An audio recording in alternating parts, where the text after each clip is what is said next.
வழக்கமா எல்லாமே இந்த ஹிந்து நாத்திகம் தானே பேசுறீங்கன்னு கேட்குறேன். இதே மாதிரி திமுகவில் இருக்கிற இஸ்லாமியர்களை பார்த்து நீதிமன்றம் ஹிந்து சமுதாயத்துக்கு ஒரு மிகப்பெரிய பின்னடைவை தெரிந்தோ தெரியாமலோ ஏற்படுத்தி இருக்க. இப்ப நாம என்ன பண்ணணும்? மீண்டும் என்ன இருந்தாலும் முடியாது அப்படின்னு ஒரு சூழ்நிலை இருந்தது. இது எல்லா இடத்துல இருந்தது. அழகிரி வெளியில தெரிஞ்சது, மற்ற மாவட்டத்தில் தெரிஞ்சது. இது சேலத்தில் வீரபாண்டியனார் அப்படித்தான் செய்தார் என்று எனக்கு தகவல் உண்டு. அந்த காலத்தில் இப்படி நிறைய எல்லா இடத்துலையும் உண்டு. இவர்களுக்கு உணவு வழங்குவதில் கூட அலட்சியம் இருக்கிறது. ஆனா ஜெயிலில் எப்படி சாப்பாடு போடணுங்கிறது ஒரு பெரிய லிஸ்ட் போட்டு அந்த கைதிகளுக்கு நாங்கள் எப்படி சாப்பாடு கொடுக்கிறோம் தெரியுமா? அப்போ அந்த ஜெயில் கைதிகளுக்கு கிடைக்கக்கூடிய சாப்பாடு கூட எங்களுடைய பிற்படுத்தப்பட்ட மாணவர்களுடைய ஹாஸ்டலில் கிடைக்காதா?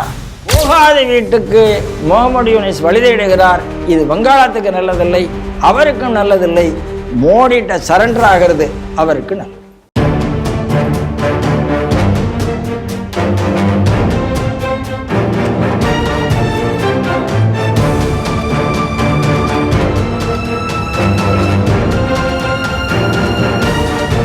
தேசபக்த ஸ்ரீ டிவி நேயர்களுக்கு வணக்கம். இன்று சிந்திக்க இருக்கக்கூடிய செய்திகள் குறித்து முதலில் பார்க்கலாம். திமுகவினர் நெற்றியில் குங்குமம் வெச்சிக்காதீங்க. ராசா மீண்டும் திமிர் பேச்சு. கோவில்களை நிர்வாகங்களிடம் ஒப்படைக்க கோரிய வழக்கு உயர்நீதிமன்றத்தை நாட உச்சநீதிமன்றம் உத்தரவு. உதவி ஐஜி பதவி உயர்வில் அதிகார துஷ்பிரயோகம், மாவட்ட பதிவாளர்கள் புகார். கல்வி நிறுவனங்களில் உள் புகார் குழு செயல்படவில்லை, ஒரு கூட்டம் கூட நடத்தாதது RTIயில் அம்பலம். வங்கதேசத்தை தேவைப்பட்டால் துண்டாடுவோம், வடகிழக்கு மாநில தலைவர்கள் சூளுரை. ஸ்ரீ டிவியின் உண்மை நின்றிட வேண்டும் என்ற உரத்த சிந்தையோடு நான் உங்கள் பாஸ்கரன். இன்றைய செய்திகள் குறித்து சிந்திக்க நம்மோடு அரங்கத்தில் இணைந்திருப்பவர் மூத்த பத்திரிகையாளரும் ஒரே நாடு இதழின் ஆசிரியருமான திரு ராம நம்பி நாராயணன் அவர்களை ஸ்ரீ டிவி நேயர்கள் சார்பாக இணைய வரவேற்கிறேன். வணக்கம் சார். வணக்கம் பாஸ்கர். இன்றைய முதல் செய்தியாக ஆண்டிமுத்து ராசா, நீலகிரியோட தொகுதியின் MP, அவர் இந்த தொகுதி மறுசீரமைப்பு குறித்து திமுக அங்கங்கே விளக்க கூட்டங்களை நடத்திட்டு இருக்காங்க. அந்த பொதுக்கூட்டத்தில் பேசும்போது பேசியிருக்காரு, நீயும் பொட்டு வைக்கிற, திமுக காரங்களும் பொட்டு வைக்கிறாங்க, சங்கிக்கும் நமக்கும் வித்தியாசமே இல்லாமல் இருக்கு. சாமி கும்பிடு, நான் சாமி கும்பிட வேணான்னு ஒன்று சொல்லலை. அப்பா அம்மாவெல்லாம் 90 வச்சுக்கிட்டாங்கன்னா வச்சுக்கோ, ஆனால் திமுக கரவேட்டி கட்டினவுடனே அதெல்லாம் எடுத்துரு அப்படிங்கிற துணியில் பேசியிருக்காரு. இந்த செய்தி எப்படி சார் பார்க்குறீங்க? ராஜா திமுக கரவேட்டி கட்டாதன்னு சொல்றாரு. வேற ஒண்ணுமே இல்லை. நீ திமுக கரவேட்டி கட்டினா குங்குமம் வைக்காத, கையில காப்பு கட்டாத, கரவேட்டியா குங்குமமா காப்பா அப்படின்னு கேட்டா தெளிவா சொல்லிடுவான், எனக்கு கரவேட்டி வேண்டாம், ஏன் நான் கூட்டத்துக்கு வரேன், நீ கொடுக்குற காசுக்கு நான் கூட்டத்துக்கு வரேன், நீ கொடுக்குற 200 ரூபாய்க்கு கூட்டத்துக்கு வரேன், ஆனா எனக்கு கரவேட்டி வேண்டாம் அப்படின்னு சொல்லக்கூடிய அளவுல தான் திமுக இருக்கு. ரெண்டாவது, இதுல எனக்கு என்ன வேடிக்கைன்னா, வழக்கமா எல்லாமே இந்த ஹிந்து நாத்திகம் தானே பேசுறீங்கன்னு கேட்கிறேன் நான். இதே மாதிரி திமுகவில் இருக்கிற இஸ்லாமியர்களை பார்த்து பாருங்க, ஜாவூர்லா கட்சியில் இருக்கிற முஸ்லீம், அன்சாரி கட்சியில் இருக்கிற முஸ்லீம், எல்லா முஸ்லீமும் ஒன்றா தான் இருக்கான். எல்லாரும் லுங்கியை கட்டுறான், தொப்பி போடுறான், மீட்டிங்க்கு அப்படி தான் வரான்.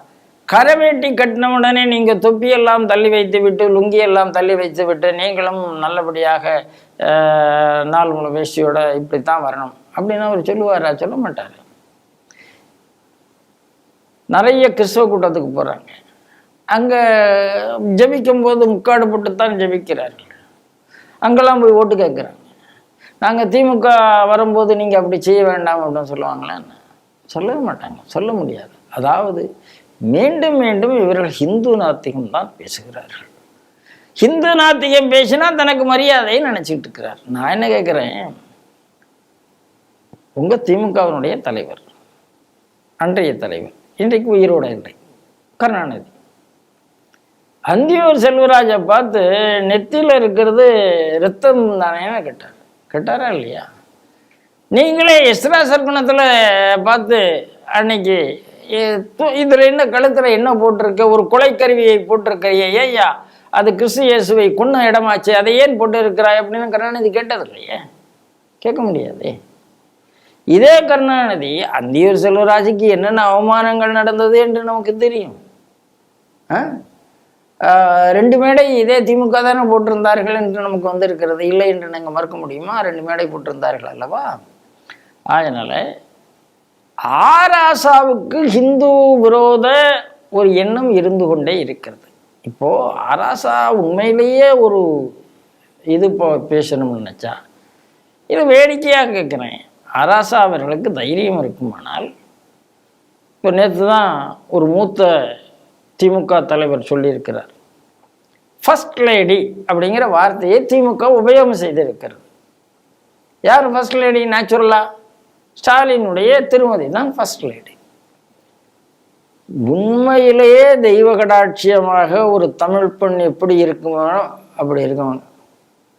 அதாவது ஏதோ ஒரு பாட்டில் எம்ஜிஆர், குங்கும தலையோடு குலங்காக்கும் உன்னை குணத்தில் பசுவென்று சொல்லுவார்கள் கண்ணேன்னு ஒரு பாட்டு வரும். பசுமாட்டை பற்றி, காலையிலே எந்தன் முகம் பார்த்த பெண்ணே உந்தன் முகம் பார்த்த பெண்ணே கடமை செய்வார் எங்கள் தமிழ்நாட்டு பெண்ணே. தமிழ்நாட்டு பெண்ணா பசுவனுடைய முகத்தை பார்த்துட்டு தான் கடமை செய்வார். அதெல்லாம் பாட்டு அது விட்டுருங்க. அப்போ குங்குமத்தலை அப்படின்னு ஒரு குறிப்பு இருக்கிறது. பழைய சினிமா பாட்டு தான், மஞ்சள் முகமே வருக, மங்கள விளக்கே வருக, கொஞ்சம் தமிழே வருக, கோடானு கோடி தருக. அப்போது மஞ்சள் முகம்னா உங்களுக்கு மஞ்சள் பூசின முகம், குங்குமம் வச்சின முகம், அவ்வளோ பழைய சினிமா பாட்டு தான். எத்தனையோ பாட்டு பண்ணோம். சத்யராஜா ஒரு சினிமாவில் பாடியிருப்பார், ஏன்னா செந்தமிழ்நாட்டு தமிழச்சியே சேலை உடுக்க தயங்கிற எல்லாம் பண்ணுவோம். சேலை உடுக்கணும், சேலை உடுத்து குங்குமம் வைக்கணும், இது எல்லாம் நெத்தி நிறைய குங்குமம் வச்சுக்கணும், பூ வச்சுக்கணும், தலை நிறைய இதெல்லாம் இருக்குது. அப்படித்தான் இந்த நாட்டினுடைய அவர்கள் சொல்கிற ஃபர்ஸ்ட் லேடி இருக்கிறார்கள். நான் என்ன கேட்குறேன், அதே ஃபர்ஸ்ட் லேடிகிட்ட கேளுங்க. நீங்கள் கோயிலுக்கு போகாதீங்க, உங்கள் குறைந்தபட்சம் உங்கள் வீட்டுக்காரர் கூட நீங்கள் வரும்போதாவது எங்கள் ஈவேரா சொன்ன மாதிரி நல்ல ட்ரெஸ்ஸை போட்டுவிட்டு, ஈவேரா பெண்கள் எப்படி ட்ரெஸ் போடணும்னு சொல்லியிருக்காரு. நான் அதை கண்டிப்பாக அதை இந்த இடத்துல சொல்ல விரும்பலை, ஏன்னா உண்மையிலேயே நான் ஃபர்ஸ்ட் லேடியாக பார்க்குறேன். எப்படி விடைபடுத்த வேண்டும் என்று அப்படிலாம் நீங்கள் வாங்க, நீங்கள் திமுகவுக்கு வந்தாச்சு, நீங்கள் முதல்வனுடைய மனைவி என்று தெரியுமா உங்களுக்கு? பேச வேண்டியதானே, கேட்க வேண்டியதானே கேட்குறேன் நான். அதாவது இவர்களுக்கு மன அரிப்பு ஜாஸ்தி. அந்த ஹிந்து அப்படியே அங்கங்கே சொரிஞ்சுக்கிட்டே இருக்கணும், சொரியலைன்னா அந்த புண்ணு வந்துடும் வெளியில். சீல் வடிஞ்சுக்கிட்டே இருக்கணும், சொரிஞ்சுக்கிட்டே இருக்கணும். அப்படிங்கிற ஒரு ஹிந்து நாத்திகம்னு ஒரு சொறி இல்லைன்னா அவருக்கு அந்த சுகம் எங்கடானோ சொரியற இடத்துலங்கிற மாதிரி இந்த ராஜாவுக்கு ஹிந்து நாத்திகம் பேசினாத்தான் சுகம். அப்படி பேசிட்டு இருக்காரு. நான் இன்னொன்று கேள்வி கேட்குறேன். இன்னைக்கு திராவிட முன்னேற்ற ஃபர்ஸ்ட் லேடியை விட்டுருங்க, ஃபர்ஸ்ட் பர்சன் அப்படின்னு நீங்கள் வச்சுங்க, முதலமைச்சருக்கு நெருக்கமாக இருக்கிறது யார்? ரொம்ப தெளிவாக சொல்லிடலாம், சேகர் பாபுன்னு நீங்கள் சொல்லிடலாமா? சேகர் பாபு கையில் கட்டியிருக்காரா இல்லையா? நெத்தியில் குங்குமம் வச்சிருக்காரா இல்லையா? நீங்கள் நேரடியாக சேகர் பாபுவை பார்த்து, சேகர் பாபு அவர்களை இனிமேல் நீங்கள் முதல்வர் பக்கம் வருவதாக இருந்தால், துணை முதல்வர் பக்கம் வருவதாக இருந்தால் கையில் உங்கள்கிட்ட இருக்கக்கூடாது அப்படி சொல்ல வேண்டியதானே? சொல்கிற தைரியம் இருக்கா ஆராசாவுக்கு? தொண்டரை பார்த்து சொல்றதுக்கு தைரியம் இருக்குமானால் அமைச்சர்களையும் எம்எல்ஏக்களையும் கட்சி பொறுப்பாளர்களையும் பார்த்து சொல்ற தைரியம் வரணுமா வேண்டாமா? அது ஏன் வரல? சரி சார், அங்கே ஒரு முக்கியமான அமைச்சர் இருக்கார், KN நேருன்னு பேர். மாசம் திருப்பதி போறார். இல்லை என்று சொல்லுங்கள். மாசம் திருப்பதி பெருமாள்கிட்ட போகக்கூடிய திமுக அமைச்சர் இருக்கிறாரா என்றால் இருக்கிறார். நேருவை பார்த்துட்டு நீங்கள் கோயிலுக்கு போக வேண்டாம்னு சொன்னேன்லாம் சொல்றாருல, வேண்டாமே சொல்ல முடியாது, எதுவுமே சொல்ல முடியாது இவரால். அதனால அதாவது இந்த அரிப்பு எந்த அளவுக்கு போகும்னா, திடீர்னு ஒரு நாள் சங்கிகள் எல்லாம் ஸ்வச் பாரத் பேசுகிறார்கள், அவங்கெல்லாம் பாத்ரூமில் தான் டாய்லெட் போகிறாங்க, இனிமேல் நாம் தமிழ் கலாச்சாரத்தை காப்பாற்ற வேண்டும் என்றால் வெளியில தான் போகணும்னு பேசாமல் இருக்கணும். சங்கிகள் எல்லாம் வாயால் சாப்பிடுகிறார்கள், இனிமேல் நாம் மூக்காகத்தான் சாப்பிட வேண்டும்னு சொல்லாமல் இருக்கணும். இந்த அரிப்பு போற போக்க பார்த்தா அந்த மாதிரி அவருக்கு மனசுல ஏதாவது ஆயிருமோ என்று எனக்கு அச்சமாக இருக்கிறது. உண்மையிலே அச்சப்படுகிறேன். நீங்க என்ன பேச வேண்டும் அப்படின்னு நீங்கள் முடிவு பண்ணணும். ஏன்னா அண்ணாதுரை இந்த கட்சி, அண்ணாதுரை கையில் எப்போ கட்சி இருந்ததோ அப்போவே ஒன்றே குலம் ஒருவனே தேவன், நாங்கள் மத நம்பிக்கைகளில் தலையிடுவதில்லை என்று முடிவு செய்து விட்டார்கள். நீ உள்ள வர, உனக்கு என்ன இருக்கு? கையில் காப்பு இருந்தால் உனக்கு என்ன இருக்கு? கட்டிட்டு போகிறான், உனக்கு என்ன இருக்கு? அதனால் இது தெளிவான மன அறிச்சல். ஏனென்றால் இவருக்கு பின்னாலே எவாஞ்சலிஸ்ட் இருக்கிறார்கள் என்பது நாம் நிரூபிக்கப்பட்டது. இவருடைய மனைவியினுடைய மரணத்தில் நிரூபிக்கப்பட்டது. இவர் நாத்திகவாதி இல்லை என்பது இவருடைய மனைவியினுடைய மரணத்தில் நிரூபிக்கப்பட்டது. நீங்க நாத்திகம் பேசவில்லை, அதாவது நீங்க என்ன பேசுனீங்க? ஹிந்துவாக நீங்க இருக்கக்கூடாது, ஹிந்துவாக இருந்தால் இதுக்கு அர்த்தம் அப்படின்னு நீங்க பேசுனீங்க. அப்போ நீங்க என்ன பேசுனீங்க? நாத்திகம் பேசவில்லை, ஹிந்து எதிர்ப்பு தான் பேசிக்கொண்டே இருக்கிறீர்கள். ராஜா பேசுவதெல்லாம் ஹிந்து எதிர்ப்பு, மன அரிப்பு என்பதை தவிர இது என்ன சொல்றதுன்னா மனப்பிறழ்வு அப்படின்னு நான் பார்க்குறேன். வேற ஒண்ணுமே பார்க்கல. பாவம், ரொம்ப கஷ்டப்பட்டா எங்க பெருமாள் கோயிலில் போய் அப்படி தூணில் போய் அப்படி அவரை சாட்சிக்கு சொல்லுங்க, அதுதான் நியாயம்னு எனக்கு தோணும். அடுத்த செய்தியாக, கோவில் நிர்வாகத்தை அந்தந்த பகுதி மக்களிடமே கொடுத்துடணும் அப்படிங்கக்கூடிய, அதாவது அரசிடமிருந்து எப்படியாவது வெளியில கொண்டு வந்துடணும் அப்படின்னு சொல்லிட்டு 2012 சுவாமி தயானந்த சரஸ்வதி அவர்கள் ஒரு வழக்கை தொடுக்கிறாங்க சார். இன்னும் 2-3 மடாதிபதிகளும் சேர்ந்து தான் அந்த வழக்கை தொடுக்கிறாங்க. அதில் சமீபத்தில் டாக்டர் சுப்பிரமணிய சுவாமியுமே அதில் இணைஞ்சிருந்தார். இப்போ அந்த வழக்கு பல ஆண்டுகளுக்கு பின்பு வந்திருக்கும் போது இப்போ உச்சநீதிமன்றம் என்ன சொல்லியிருக்கு அப்படின்னா, இது நிறைய ப்ரொசீஜர் பாலிசிலாம் இதில் அமைக்க வேண்டியது இருக்கு. அந்தந்த மாநிலங்கள் அதிகமாக இதில் தொடர்பு படுது. தெலுங்கானா, ஆந்திரா, அப்புறம் தமிழ்நாடு, பாண்டிச்சேரி, இவர்களெல்லாம் அந்தந்த மாநில அரசு தலையிட்டு அப்போது அவங்க தான் இதை பிரச்சனையை சால்வ் பண்ணி முடிக்கணும். அதனால் நீங்கள் உயர்நீதிமன்றத்தை நாடுங்க, அந்தந்த மாநில உயர்நீதிமன்றத்தை நாடிட்டு வாங்க, நாங்கள் இதில் ஒன்றும் செய்கிறதுக்கு இல்லை அப்படிங்கிற மாதிரி உச்சநீதிமன்றம் கையை விரித்திருக்கிறதாக தான் இதை சொல்லணும். இந்த செய்தி எப்படி பார்க்குறீங்க? உச்ச நீதிமன்றத்தினுடைய இந்த வழக்கை அது முடித்து வைத்திருக்கக்கூடிய வகை ரொம்ப வருந்தத்தக்கது.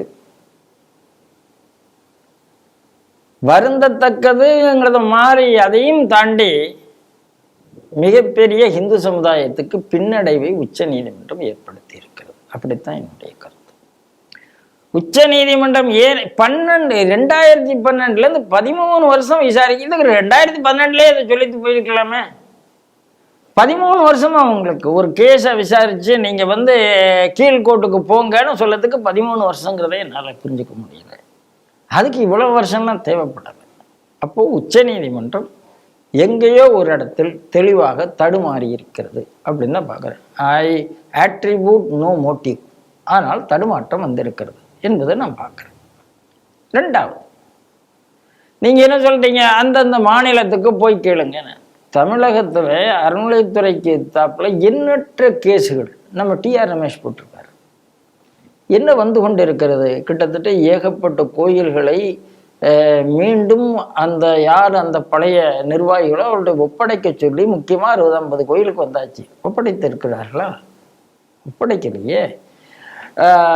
இன்னைக்கு சுப்ரீம் கோர்ட்ல நீதிபதியாக இருக்கக்கூடிய சென்னை உயர் நீதிமன்றத்தினுடைய நீதிபதியாக இருந்த மகாதேவனும் ஆதிகேசவலும் சேர்ந்து 70க்கும் மேற்பட்ட 100க்கும் மேற்பட்ட வழிகாட்டை எனக்கு நம்பர் 75 கைட்லைன்ஸ் கொடுத்திருக்கிறார்கள்.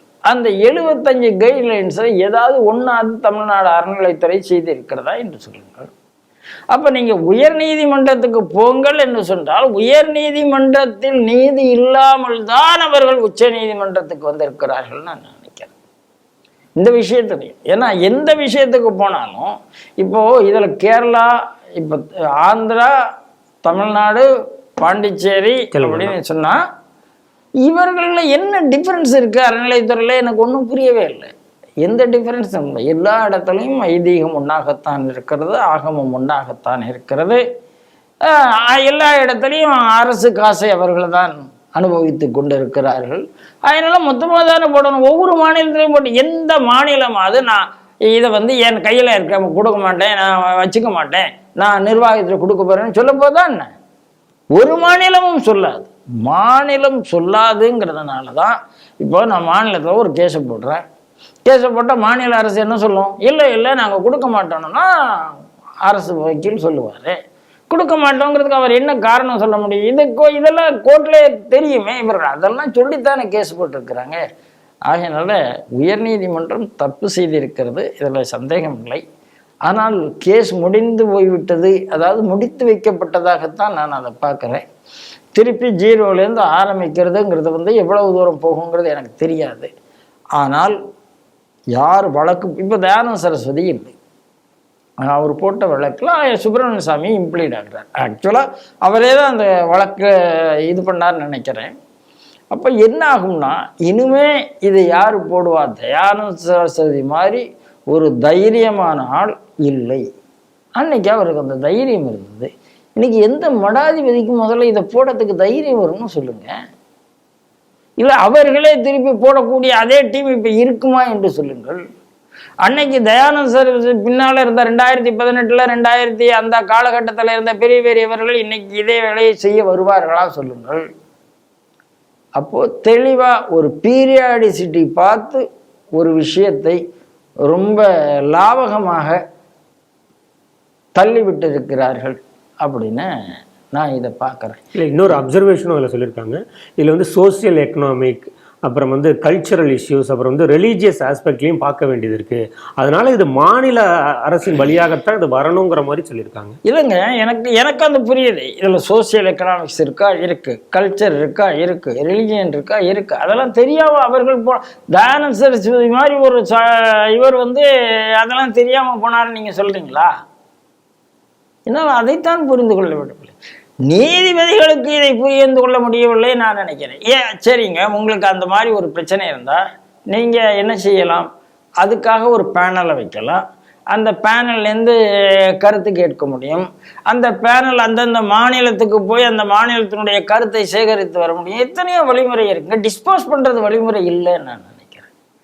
டிஸ்போஸ் பண்ணதுக்கு காரணம் என்னென்னா, இனிமேல் திருப்பி அரசுடைமை ஆக்கணும் தவறு, கோயில்களை எடுத்து தவறுன்னு போனோன்னா ஃப்ரம் ஜீரோலேருந்தே ஸ்டார்ட் பண்ண வேண்டியிருக்கு. அது தப்பு இல்லையா? நீதிமன்றம் ஹிந்து சமுதாயத்துக்கு ஒரு மிகப்பெரிய பின்னடைவை தெரிந்தோ தெரியாமலோ ஏற்படுத்தி இருக்கிறது. இப்போ நாம் என்ன பண்ணணும்? மீண்டும் என்ன இருந்தாலும் உச்ச நீதிமன்றத்தை தான் நாட வேண்டிய சூழ்நிலை வரும். அது எப்படிங்கிறத நாம் ஆலோசித்து, ஏன்னா திருப்பி இங்கெல்லாம் போக முடியாது, எப்படின்னு நாம் போகணும். இன்னொரு நியூ ஃபார்மேட்டில் போகிறது பெட்டர்னு எனக்கு தோணுது. மாநில அரசுகளை தவிர்ப்பது தான் நல்லது என்று எனக்கு தோன்றுகிறது. அடுத்த செய்தியாக பத்திரப்பதிவு துறைகளில் உதவி ஐஜி அப்படின்னு சொல்லிட்டு ஒரு போஸ்ட் இருக்கு சார். அந்த பதவி வழங்குவதில் முறைகேடுகள் நிகழ்ந்து இருக்கிறது அப்படின்னு மாநில பணியாளர்கள், அதை பத்திரப்பதிவுத்துறை சேர்ந்த அந்த சங்கத்தை சேர்ந்தவர்கள் குற்றச்சாட்டை முன் வச்சிருக்காங்க. இதுக்கு முழுக்க காரணமாக இருக்கிறது யாரு அப்படின்னா, அந்த பத்திரப்பதிவுத்துறையின் தலைவராக இருக்கக்கூடிய தினேஷ் ஆலிவர் அப்படிங்கிற மேலவர் தான் அவர் மேலே குற்றச்சாட்டை வச்சிருக்காங்க. அவர் வந்து சில பெண்களுக்கு இதில் வந்து சலுகைகள் காட்டி இருப்பதாக, அதாவது தகுதியின் அடிப்படையில் பார்க்காம சமீபத்தில் வந்தவர்களுக்கு இணைந்தவர்களுக்கு கூட பெண்கள் அப்படிங்கிற பட்சத்தில் வந்து அவங்களுக்கு சலுகைகள் காட்டியிருப்பதாக அவர்கள் குற்றச்சாட்டை முன் வச்சிருக்காங்க சார். சரி, எப்படி பார்க்குறீங்க? அரசியல்வாதிகள் மட்டுமில்ல, அதிகாரிகள்லையும் நிறைய சார் இருக்கிறாருன்னு பார்க்குறேன். அப்படித்தானே இந்த குற்றச்சாட்டுக்கு நீங்கள் எடுத்துக்கொள்ள முடியும். எத்தனை சாரோ, அவங்க சொன்ன சார் 1 2 3 எனக்கு தெரியாது. ஆனால் இதில் வந்து பெரிய எனக்கு வந்து என்ன சொல்லுது, அதிர்ச்சி அப்படின்னு எதுவும் இல்லை. ஏன்னா பத்திரப்பதிவு இன்னைக்கு இல்லை, திமுக எப்போது ஆட்சிக்கு வருகிறதோ அப்போ பத்திரப்பதிவுத்துறையில் அன்றன்றைக்கு என்ன பத்திரம் பதிவு செய்யப்படுகிறது, யார் பதிவு செய்ய வருகிறார்கள், ஒரு டாக்குமெண்ட் ரைட்டர்கிட்ட கொடுத்து, அதுக்கப்புறம் நீங்கள் பத்திரப்பதிவில் கொடுத்து, அதுக்கப்புறம் அதை டேட்டு வாங்கி அன்னைக்கு தான் நீங்கள் ஹியரிங் போகணும். கிட்டத்தட்ட அவர் ஒரு மேஜிஸ்ட்ரேட், ஒரு போலீஸ் டிபார்ட்மெண்ட் மாதிரி தானே வச்சுங்க. ஐஜிங்கிறது கிட்டத்தட்ட டிபார்ட்மெண்ட் மாதிரி தான். கிட்டத்தட்ட பத்திரப்பதிவுத்துறைங்கிறது ஒரு ஜுடிஷியல் டிபார்ட்மெண்ட் தான். அதில் நீங்கள் வேறு மாதிரி ஒரு வெறுமன ரெவன்யூ அப்படின்னு மட்டும் நீங்கள் அதை எடுத்துக்கொள்ள முடியாது. ரெவன்யூவில் ஜுடிஷியல் பவர் இருக்கு, தாசில்தாருக்கு மேஜிஸ்ட்ரேட் பவர் இருக்கு இல்லையா? அதே மாதிரி தான் கலெக்டருக்கு மேஜிஸ்ட்ரேட் பவர் இருக்கிற மாதிரி இது பத்திரப்பதிவுத்துறையில் அந்த பவர் இருக்கிறது, ஜுடிஷியரியினுடைய பவர் இருக்கிறது. இந்த பவர் அவங்க என்ன பண்ணுகிறார்கள் என்றால், திமுக காரர்கள் உபயோகித்துக் கொள்கிறார்கள். எந்த சொத்து எங்க பதிவுக்கு வருகிறது என்ற அவர்களுக்கு தகவல் சொல்லாமல் பதிவுத்துறையில் ஒரு அலுவலர் இருக்க முடியாது. அப்போதான் அங்கே போய் பர்சன்டேஜ் மாற முடியும், அப்போதான் டிஸ்பியூட் பார்க்க முடியும், டிஸ்பியூட்டட் ப்ராப்பர்ட்டியை பார்க்க முடியும். அது இது இன்னைக்கு நேரத்தில் உங்களுக்கு ஒரு காலத்தில் மதுரையில் நீங்கள் பார்த்தீங்கன்னா அழகிரிக்கு தெரியாமல் ஒரு காலத்தில் கேஸ் அழகிரிக்கு தெரியாமல் அதாவது இத்தனை கோடிக்கு மேலே பத்திரப்பதிவு என்றால் அது அழகிரிக்கு போக வேண்டும், அவர் இல்லாமல் பத்திரப்பதிவே செய்ய முடியாது அப்படின்னு ஒரு சூழ்நிலை இருந்தது. இது எல்லா இடத்துல இருந்தது. அழகிரி வெளியில் தெரிஞ்சது, மற்ற மாவட்டத்தில் தெரிஞ்சது. இது சேலத்தில் இருந்தது. வீரபாண்டியனார் அப்படித்தான் செய்தார் என்று எனக்கு தகவல் உண்டு அந்த காலத்தில். இப்படி நிறைய எல்லா இடத்துலையும் உண்டு. இன்னைக்கு இதே வேலூரில் துரைமுருகன் மீறி பண்ண முடியுமான்னு எனக்கு சந்தேகமாக இருக்கிறது. அப்போ என்ன அர்த்தம்னா, பத்திரப்பதிவுத்துறை என்றால் அவர்கள் நேரடியாக கொடுக்க வேண்டும், தகவல் கொடுத்தா தான் இவங்க எல்லாம் பண்ண முடியும் அப்படிங்கிறது. ஆகையினால அரசாங்கம் தனக்கு வேண்டிய பதிவு அலுவலர்களை, ஐஜிக்களை அங்கே தேர்ந்தெடுக்கிறது. காவல்துறை தான் தனக்கு வேண்டிய ஐஜிக்களை, தனக்கு யாருக்கு என்னென்ன சொத்து இருக்குன்னு காட்டு. அப்போதானே இவங்க நடத்தக்கூடிய இந்த ரியல் எஸ்டேட் நிறுவனங்கள் அதை அட்டைப்பட முடியும். அதுக்காக பண்ணுறாங்க, அவ்வளோதான். இதில் அதிர்ச்சி எதுவுமே இல்லை. திமுக ஆட்சியில் இது நடக்காமல் இருந்தால்தான் அதிர்ச்சியை தவிர அது நடக்கிறதுல எந்த அதிர்ச்சியும் இல்லை. ஆனால் வேடிக்கை என்ன என்றால், அந்த துறை அலுவலர்களே இப்போ போர்க்கொடி தூக்கி இருக்குது, வரவேற்கத்தக்கது. இப்போ எப்படி ஆசிரியர் துறையில் ஜாக்டோ ஜியோவோ வெளியே வருகிறதோ அப்படி அந்தந்த துறையிலேருந்து இப்போ திமுக மேலே அதிருப்தி வெளியில் வந்து கொண்டு இருக்கிறது. அரசு துறையில் வேலை பார்க்குற எல்லா துறைக்காரர்களும், ஆசிரியர் இல்லை, ரெவன்யூலேருந்து இப்போ அவர்களுக்கு எதிர்ப்பு வர ஆரம்பிச்சிருக்கு. வளர்ச்சித்துறை டெவலப்மெண்ட்லேருந்து அவங்களுக்கு எதிர்ப்பு வர ஆரம்பிச்சிருக்கு. எல்லா துறையிலேருந்தும் இப்போ அவர்களுக்கு எதிர்ப்பு வர ஆரம்பிச்சிருக்குது. இது ஒரு நல்ல ட்ரெண்டிங்காக நான் பார்க்குறேன். அப்படித்தான் நான் இதை பார்க்குறேனே தவிர, பதிவுத்துறையிலேருந்து அப்படின்னா இதுவரைக்கு உடன்பட்டவர்கள் தான் இவர்களும், அதில் சந்தேகம் இல்லை. உடன்பட்டும் எங்களுக்கு எதுவுமே. இப்போ அண்ணாமலை ஒரு விஷயம் சொன்னார், இந்த ஜாக்டோ ஜியோ ஆர்ப்பாட்டத்தில் என்ன சொன்னார், நாங்கள் ஆசிரியர்கள் கூட இருக்கிறோம், அவருடைய கோரிக்கைகளில் நியாயத்தை நாங்கள் புரிந்து கொள்கிறோம், ஆனால் நாங்கள் ஜாக்டோ ஜியோ கூட இல்லை. ஏன் சொன்னார்? ஜாக்டோ ஜியோ திமுகவுடைய ஆர்கனைசேஷன். அது இன்னைக்கு நம்மகிட்ட உதவிக்கு வரும், நாளைக்கு வராது. இன்னைக்கு உதவி கேட்கல, நாம் கொடுத்தோம் என்றாலும் கூட அதை அனுபவித்து விட்டு போய்விடும். அதே மாதிரி தான் இவர்களெல்லாம் தெரிந்தோ தெரியாமலோ இந்த அரசாங்கத்தோடு இருந்தவர்கள் தான், அதுல மாட்டுக்கிறது கிடையாது. ஆட்சிக்கு வருவதற்கு உதவியும் புரிந்தவர்கள், உதவி புரிந்தவர்கள் தான். இன்னைக்கு அவங்களுக்கு உண்மை புரிய ஆரம்பிக்குது, கழுத்தை நெரிக்குது. அவங்களுடைய வாழ்வியல், அவங்க வாழ்வாதாரத்துடைய கழுத்தை நெரிக்கிறது. அவங்களுக்கே பங்கு இல்லாமல் மொத்தமா மேலே போகுதுன்னு நினைக்கலாம், இல்லை தங்களுக்கு தெரியாமல் வேற யாரோ ஒருத்தர் சொல்லிக் கொடுக்கறதாக நினைக்கலாம். அதாவது இது முழுக்க இது ஒரு பதவிக்கான ஒரு போராட்டம் தான். ஆனாலும் கூட இதை நான் எப்படி பார்க்குறேன்னா, அட்டூழியங்கள் எல்லை மீறி போகிறது என்பதை இதை காமிக்கிறது, அப்படிதான் பார்க்குறேன். ஏன்னா இல்லைன்னா இன்டர்னல் ரிப்போர்ட் வராதுல்ல, இது நல்ல விஷயமாக நான் பார்க்கிறேன். அப்படித்தான் நான் இதை நினைக்கிறேன். அடுத்த செய்தியாக, கோவை மாவட்டத்தில் ஒரு ஆர்டிஐ ஒருவர் சமூக ஆர்வலர் போட்டிருக்காரு சார். அது உள்புகார் குழு அப்படின்னு தமிழில் சொல்கிறாங்க, இங்கிலீஷில் இன்டர்னல் கம்ப்ளைண்ட் கமிட்டி. 2013 இதற்கான அரசாணை தமிழக அரசு பிறப்பித்திருக்கிறது. ஒவ்வொரு கல்லூரியிலுமே பாலியல் புகார் குறித்து ஒரு கமிட்டி ஒன்று உள்ளுக்குள்ளே இருக்கணும், பள்ளி ஆகட்டும் அது கல்லூரி ஆகட்டும் அப்படின்னு சொல்லிட்டு. இப்போ இந்த கோவை மாவட்டத்தில் சுமார் 2000 பள்ளிகள் இருக்குது, சிபிஎஸ்சி எல்லாத்தையும் சேர்த்து. அப்போது இதில் இந்த கமிட்டி எப்படி செயல்படுது அப்படின்னு ஒரு ஆர்டிஐ போட்டிருக்காரு. இந்த 2000 பள்ளிகளில் 222 பள்ளிகளிலேருந்து தான் பதில் வந்திருக்கு, அங்கே கமிட்டியே இருக்குது அப்படின்னு. கல்லூரின்னு பார்க்கும்போது ஒரு 400 கல்லூரிகள் கோவை மாவட்டத்தில் இருக்குது. அங்கே இருக்கக்கூடிய 5 கல்லூரிகளில் இருந்து மட்டும்தான் இந்த மாதிரி ஒரு கமிட்டி எங்கள் கல்லூரியில் இருக்குது அப்படின்னு சொல்லியிருக்காங்க. அரசு கல்லூரின்னு எடுக்கும்போது அப்படி ஒரு கமிட்டியே இல்லை, ஏன் அப்படின்னு கேட்கும்போது எங்களுக்கு எந்த பிரச்சனையுமே இல்லை அப்படிங்கிற மாதிரியும் ஆர்டிஐல தகவல் வந்திருக்கு. இது மிகப்பெரிய அதிர்ச்சியை ஏற்படுத்தி இருக்கு அப்படின்னும் இந்த சமூக ஆர்வலர் தன்னுடைய வருத்தத்தை பதிவு பண்ணியிருக்காரு. சரி, எப்படி பாக்குறீங்க? இது மொத்தத்துல உயர்கல்வித்துறை இல்ல பள்ளிக்கல்வித்துறை பள்ளிக்கல்வித்துறை ரெண்டும் பெருசாக தோல்வி அடைந்ததாக பார்க்கிறேன். ஏன்னா இப்படி ஒரு அரசு ஆணை இருக்கிறது என்பதை எல்லா பள்ளிகளுக்கும் கல்லூரிகளுக்கும் அவர்கள் கொண்டு சென்றார்களா என்ற முதல் கேள்வி எனக்கு வருகிறது. கொண்டு சேர்க்கலைன்னா ஒரு ஆர்டர் போட்டுட்டா வேலை முடிஞ்சு போச்சு அப்படின்னா அரசாங்கம் இருந்திருப்பதாக நான் பார்க்குறேன். இப்போது ஆர்டிஐல கேட்டவர் அவர் நல்ல எண்ணத்தோட கேட்டுக்கிறார். ஆனால் நான் அரசாங்கத்தை எப்படி பார்க்குறேன்னா, ஒரு ஜீவோ போட்டு விட்டுட்டா வேலை முடிஞ்சு போச்சுப்பா. சமுதாயத்தில் என்ன பிரச்சனையாக வரும், பாலியல்னு பிரச்சனை வரும், கல்லூரியில் வரும், இதில் வரும். ஒரு ஜீவோ போட்டு எல்லா கல்லூரிகளும் எல்லா பள்ளிகளும் உங்களுக்குள்ள ஒரு ஐசிசி கமிட்டி ஒன்று வச்சுக்கணும் அப்படின்னு ஒரு ஜீவோ போட்டு விட்டுரு, அவ்வளோ ஜீவோ போட்டாச்சு. இம்ப்ளிமெண்டேஷன் நடக்குதா என்பதை பார்த்தார்களா? பார்த்துருந்தா இந்த சூழ்நிலை வந்திருக்காங்க. அப்போ 2013 அப்புறத்துலேருந்து ஆட்சியில் இருந்த எல்லாரும், அது திமுகவாக இருக்கட்டும் அதிமுகவாக இருக்கட்டும், யாருமே இதை பற்றி கவலைப்படலைன்னு தான் நான் பார்க்குறேன். இதுதான் முதல் என்னுடைய குற்றச்சாட்டு. யாருமே கவலைப்படலை. ரெண்டாவது, அங்கங்கேருந்து வரும்போது அவர்கள் ரியாக்ட் பண்ணுகிறார்கள்னு பார்க்குறேன். அப்போது இது என்னுடைய பார்வை என்ன, எல்லா இடத்துலையும் அலட்சியம் என்பது. சார், இப்போது இந்த பிற்படுத்த மாட்டவர்களுக்கான ஹாஸ்டல் இருக்கிறது. அந்த ஹாஸ்டலில் உள்ள உணவு என்ன இருக்கணும்னு எப்படி கொடுக்கணும்னு இருக்குது. அது எல்லாம் இப்போ சென்னையில் நான் கேள்விப்படுகிறேன், ஆச்சரியமாக இருக்குது. ஒருங்கிணைந்த சமையல் கூடத்தில் சமைத்து எல்லா ஹாஸ்டலுக்கும் போகிறதா? எப்படி சார் அதை அவங்க சாப்பிட முடியாத? ஏன் சார் அந்தந்த ஹாஸ்டலில் சமைக்க முடியாதா? இப்போது சென்னையில் இத்தனை ஹாஸ்டல் இருக்குது, ஒரு 20-30 ஹாஸ்டல் இருக்குன்னு வச்சுங்க.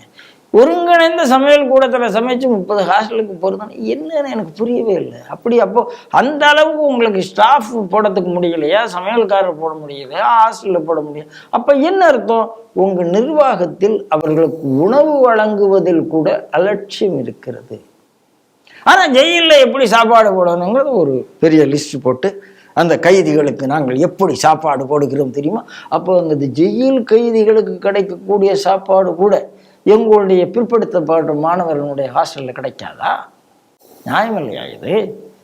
அப்படி எல்லா விஷயத்திலையும் அலட்சியம் இருக்கிறதுங்கிறத நான் பார்க்குறேன்.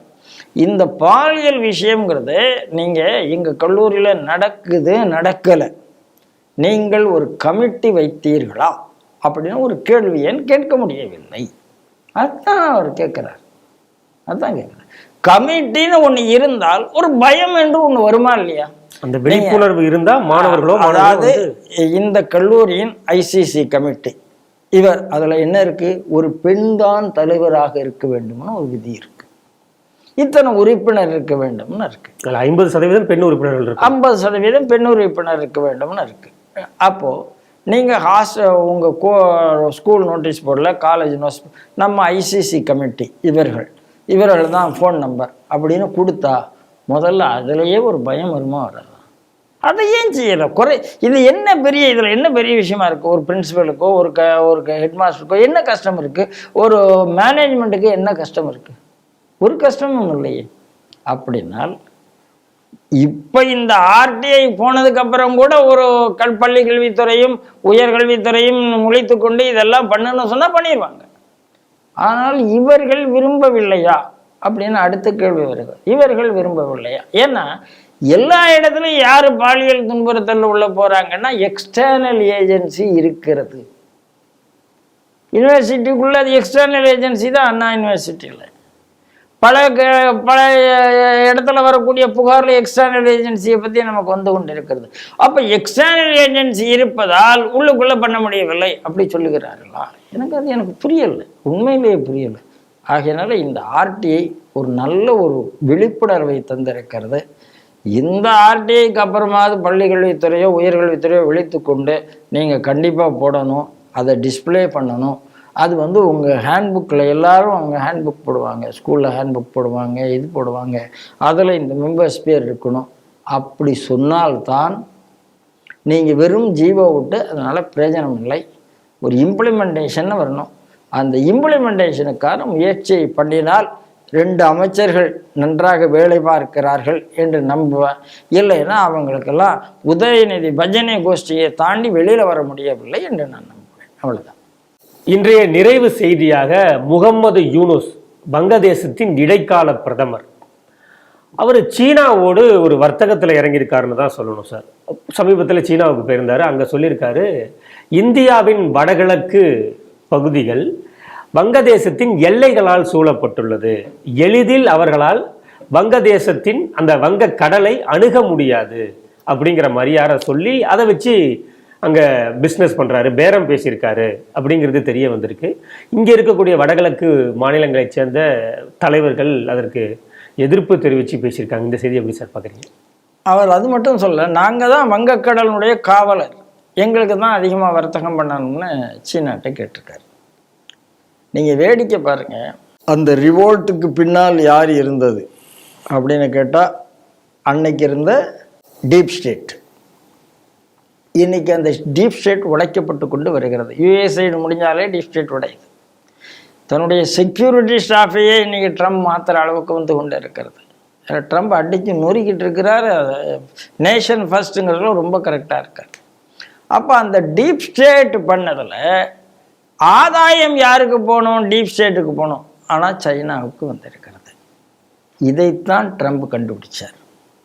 இதைத்தான் ட்ரம்ப் என்ன கண்டுபிடிச்சார்னா, இங்கே இருக்கிற என்னுடைய யுஎஸ்ஐடு எல்லாமே ஜனநாயகத்துக்கான காசு, அந்தந்த நாடுகள் ஜனநாயகத்துக்காக போகணும்னு சொல்லிட்டு ஜனநாயகம் என்ற பேரில் இருக்கிற இந்த காசை வாங்குற எல்லாம் ஜனநாயக விரோதிகள் என்பதை கண்டுபிடிச்சு நீ இங்கேருந்து போடா, நீ ஸ்டூடெண்ட்ஸ் எல்லாம் போனா, நீ இங்கே வந்தால் படிக்க வந்தால் படி, இங்கே ஆர்ப்பாட்டம் பண்ணுறதா இருந்தால் வெளியில் போகணும்னு சொன்னார். ஆர்ப்பாட்டம் யார் பண்ணுறா? ஜனநாயகவாதி பண்ண போகிறது இல்லை. யார் பண்ணுறா? அவங்களுக்கு தெரியும். லெஃப்ட்டு, ஜிகாத்தி, எல்லா இடத்துலையும் இது.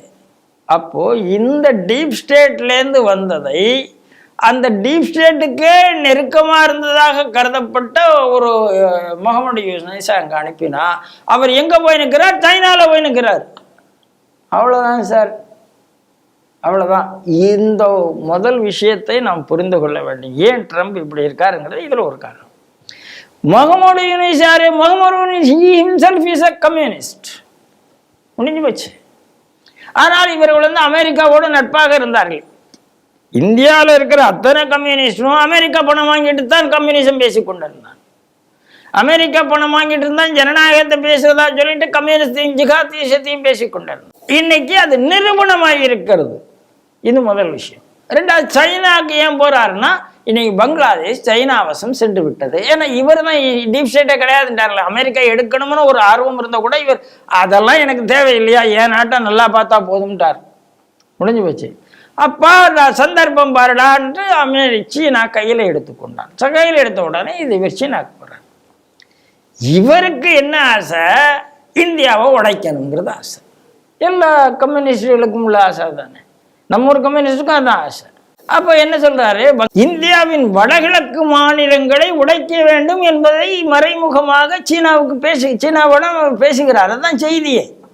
வடகிழக்கு மாநிலங்களை எப்படி நாம் உடைத்து கொண்டு வருவது, எப்படி எனக்கு பங்காளுக்கு எப்படி கொண்டு வருவது. அதனால தான் நம்ம தலைவர்கள் சிலர் பேசணும், நாங்கள் நினச்சா வங்காளதேசத்தை உடைச்சி விடுவோம்னு பேசியிருக்காங்க. நீ ஆக்சுவலாக வர்த்தகத்தை மட்டும் பேசினதுனால வந்த எதிர்ப்பு இல்லை. அவர் என்ன பேசியிருக்கிறார் என்றால், ரகசியமாக இவர்களை இந்தியாவிலிருந்து உடைக்க வேண்டும் என்று பேசியிருக்கிறார். ஆகையினாலே வடகிழக்கு மாநிலங்களில் உள்ள தலைவர்கள் இர்ரெஸ்பெக்டிவ் ஆஃப் பார்ட்டி நாங்கள் பெங்காலை உழைச்சிருவோன்னு இப்போ பேசியிருக்காங்க. ஏன்னா இந்த ஆளை இப்போ ஓட போகிறோம். யாரு? முகமது யூனுஸ். எவ்வளவு நாளுக்கு தாக்க பிடிப்பான்னு தெரியாது. ஏன்னா ஸ்டூடெண்ட்ஸ் அஜிடேஷன் மாறிக்கொண்டு வருகிறது. இவர்கிட்ட டெலிவரன்ஸே இல்லைங்கிற நம்பிக்கை அவர்களுக்கு வருகிறது. அதனால இவருடைய நாள் எண்ணப்பட்டு வருகிறதுங்கிறது தான் நமக்கு தெரிகிறது. இந்த நேரத்தில் தன்னை காப்பாற்றிக்கிறதுக்காக சீனாட்ட போய், அதாவது ட்ரம்ப்பு, இவர் பாருங்க, ட்ரம்ப்பு போன டைமில் ஜெயிக்கும்போது, ஃபர்ஸ்ட் டைமில் ஜெயிக்கும்போது இவர் வந்து இனிமே உலகத்தின் கதி என்ன ஆகுமோ, நான் அப்படி ஆக்கும் இப்படி ஆக்கும், ட்ரம்ப் வந்து விட்டாரெல்லாம் புலம்பினார். அதனால தான் இந்த தடவை ட்ரம்ப் இவரை தூக்கி, ட்ரம்ப் வந்த உடனே இவர் என்ன அந்த லெட்ரு ஒன்று ட்ரம்ப்புக்கு எழுதுறார். ஒரு மன்னனுக்கு எப்படி அட்ரஸ் பண்ணமோ அந்த மாதிரி ஒரு லெட்டர் எழுதுறார். ட்ரம்ப் தூக்கி அதை குப்பையில் போட்டு இவர் வந்த உடனே, யாருப்பா எனக்கு எதிர்த்தா பங்களாதேசத்துலேருந்து போன குரூப்கிட்ட கேட்டாப்பா, எனக்கு எதிர்த்தாப்புல யாரெல்லாம் பண்ணாப்பா, அவங்கள நீங்கள்லாம் வந்திருக்கீங்களாப்பான்னு ட்ரம்ப் கேட்டு ஆப்பு வச்சாருங்கிறத நம்ம பார்த்து கொண்டு இருக்கிறோம். ஆகையினால அப்படி சரண்டர் ஆனாலும் ட்ரம்ப்கிட்ட சரண்டர் ஆன உடனே ட்ரம்ப் போட நீ யாவது சரண்டர் ஆகுது, உன்னெல்லாம் நான் மதிக்கவே மாட்டேன் படா அப்படின்னு அனுப்பினதுனால இப்போ சீனாட்ட போய் சரண்டர். இப்போ அவருக்கு வழி எங்கேயாவது ஒரு இடத்துல சரண்டர் ஆகும். நான் என்ன சொல்றேன், நீ ட்ரம்ப்டையும் சீனாட்டையும் சரண்டர் ஆகிறதுக்கு முதல்ல நேரடியாக வந்து மோடிட்ட சரண்டர் ஆயிரு. ஏன்னா நாங்கள் கடந்த 15 வருடங்களாக வங்காளதேசத்தை நல்லா பார்த்துட்டு இருந்திருக்கோம். நீ இன்னைக்கு வந்த கொஞ்ச நாள்ல வங்காளதேசம் அதுக்குள்ள எக்கனாமிக்கல கடன்னு விழுந்து போச்சு. உண்மையிலேயே உன் மக்களை நீ காப்பாற்ற வேண்டும் நினைத்தால், அமெரிக்காவுக்கு போன எட்டி உதைச்சிட்டார் ட்ரம்ப். சைனாவுக்கு போனால் அவன் சிரிக்கிறான் உன்னை பார்த்து, ஆஹா இந்தியாவை பண்ணுதான். உண்மையிலேயே ஏன்னா அவன் முஸ்லீம்களை எப்படி ட்ரீட் பண்ணுறாங்கிறது உங்களுக்கு தான் தெரியும். உஜிகர் முஸ்லீம் அங்கே சைனாவில் என்ன பாடுபடுறாங்கன்னு உங்களுக்கு தான் தெரியும். ஆனால் இந்தியாவில் முஸ்லீம்கள் நல்லா இருக்கிறார்கள். உண்மையிலேயே நீ உன் நாட்டை காப்பாற்றணும்னு நினச்சா, ட்ரம்ப் காலில் விழுந்து பார்த்தா நடக்கலை, இப்போ சைனா காலில் உளற நடக்காது, பேசாமல் வா மோடி காலில் விழுந்துரு, உன்னாடும் காப்பாற்றப்படும் அப்படிங்கிறது தான் என்னுடைய வடகிழக்கு மாநில தலைவர்கள் இப்போ சொல்கிறாங்க. வச்சுக்கிட்டா உன்னை உடைச்சிருவோன்னு சொல்கிறாங்க. இல்லை உடைச்சா தான் அறிவு வருமானால் வங்காளதேசத்தை மீண்டும் இந்தியா உடைக்கும், அதில் சந்தேகம் கிடையாது. போகாத வீட்டுக்கு முகமது யூனிஸ் வழிதேடுகிறார். இது வங்காளத்துக்கு நல்லதில்லை, அவருக்கும் நல்லதில்லை. மோடிட்ட சரண்டர் ஆகிறது அவருக்கு நல்லது. இன்றைய 5 செய்திகள் குறித்து சிந்தித்து தனது ஆழமான கருத்துக்களை நம்மோடு பகிர்ந்து கொண்ட மூத்த பத்திரிகையாளர் திரு ராம நம்பிநாதன் அவர்களுக்கு சிடிவி நேயர்கள் சார்பாக நன்றியை தெரிவித்துக் கொள்கிறேன். நன்றி சார். நன்றி பாஸ்கர். ஜெய் ஸ்ரீராம், ஜெய் ஹிந்த். ஜெய் ஸ்ரீராம், ஜெய் ஹிந்த்.